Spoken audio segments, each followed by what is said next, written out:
অভিনেত্রী সোনাল চৌহান ও মন্দিরা চক্রবর্তী লড়াইটা জমিয়ে জয়া আহসান, পূজা চেরি ও তাসনিয়া ফারিনের জন্য কঠিন করে তুললেন এবারের ঈদ বাজার। আজমেরি হক বাঁধন আর অপি করিম সেই লড়াইয়ে জড়িয়েছেন খেলাটাকে আরেকটু তাঁতিয়ে দিতে। তবে সুবিধাজনক অবস্থানে আছেন জয়া আর সোনাল।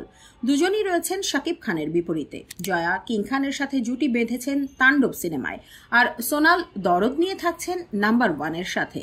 জয়া, সোনাল কিংবা সাবিলা নূর শাকিবের সাথে থাকায় বক্স অফিস গরম করতে যে সুবিধা পাচ্ছেন, অন্যরা সেই সুবিধা না পেলেও দর্শক টানতে পিছপা হবেন না।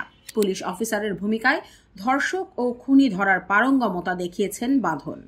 এশা মার্ডার কর্মফল মুভিতে বাঁধনের অ্যাকশন বেশ জম্পেশ। মিশা সওদাগরের বিপরীতে টিজার তাই বলছে।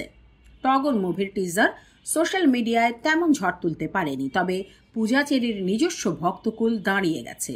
তার সাথে টগরে জুটি বেঁধেছেন আদর আজাদ। মন্দিরা চক্রবর্তী কলকাতার নায়িকা, ঢাকায় পরিচিতি না থাকলেও এবারে জুটি বেঁধেছেন আরেফিন শুভর সাথে। থ্রিলারধর্মী নীলচক্রকে মূলত ফাইট করতে হবে প্রযোজক ও পরিবেশকের সিদ্ধান্তের সাথে।